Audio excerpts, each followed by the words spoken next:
Hey guys, Mike here. Today we are cutting the spinner.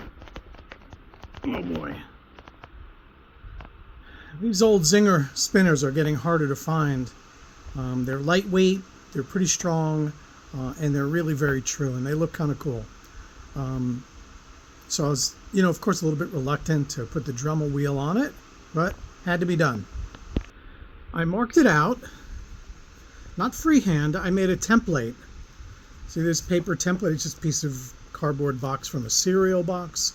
It is the profile of the top of the propeller, and then of course straight down the leading edge of the propeller to the base of the spinner. This is a little bit of trial and error. You can see that I've got little pieces here and there taped to it, but it came out pretty good and it's pretty darn close. So I took this, I just picked a spot on here and I taped it on real good, and then I just used a Sharpie to make my outline, and then I measured. I didn't measure, I put it up against the propeller and made sure that it was same exact marks on the opposite side, put it over and did this. Now I was using a Dremel cutoff wheel. You can see how tiny it is now. That's what size it is when you start. I'm gonna have to change this before I finish. But I was trying to cut, as you can see, I was trying to cut sort of a curve there, and I thought, what the heck am I doing?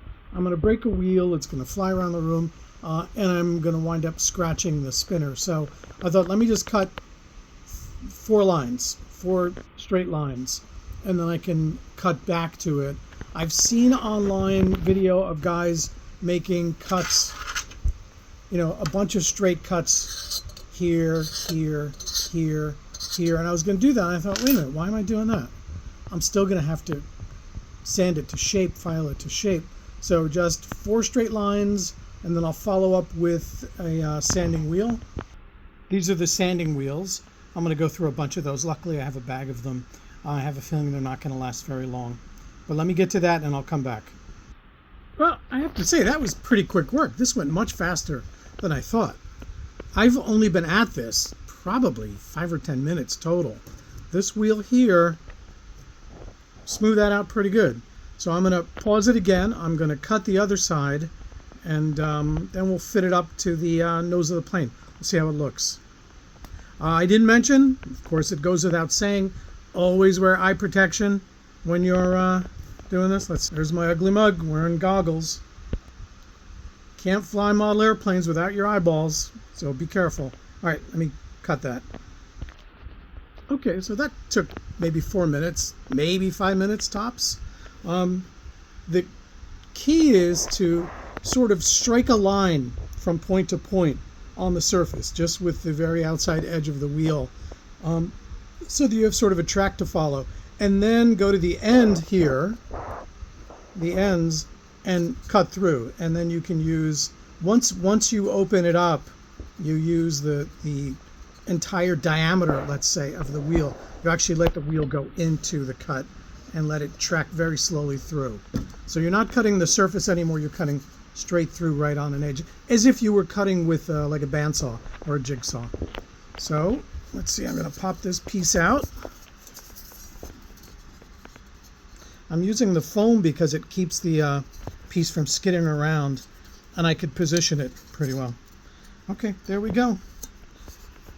There we go. Let's do the wheel.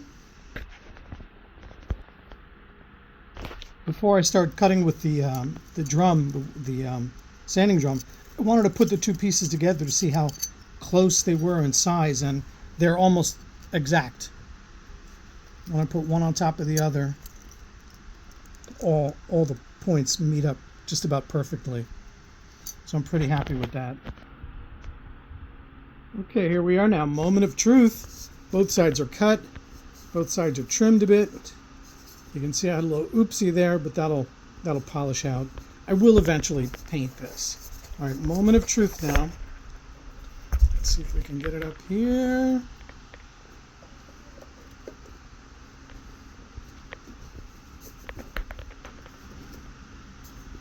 Oh, that is sweet. That is sweet. All right, I'm going to go in close here. You can see that it needs to be trimmed slightly. I'll pull out the rat tail file and I'll do that a little with just a few strokes. So right here, you don't want the spinner touching the prop. This is electric, so it's not going to vibrate much, but just good practices to make sure that you have clearance all the way around your propeller. The spinner has clearance all the way around the propeller, like back here, so that it never really mars this, because they can fatigue and break. So you don't want to pitch a propeller. Let's see on this side. This one's okay, but this one's going to need a little more clearancing too. So they're not quite even, as you can see. Let me see. This one has less space in the back end of the prop. All right, so not perfect, but when I cut for the 3-blade, I'll have to do this 3 times, so I'm gonna have to be extra perfect. So anyway, that's it for now. I'm going to drill the holes this evening too. I'll make another video for that. I had to order drill and taps because I couldn't find my 440 tap, so it came today. Amazon, of course.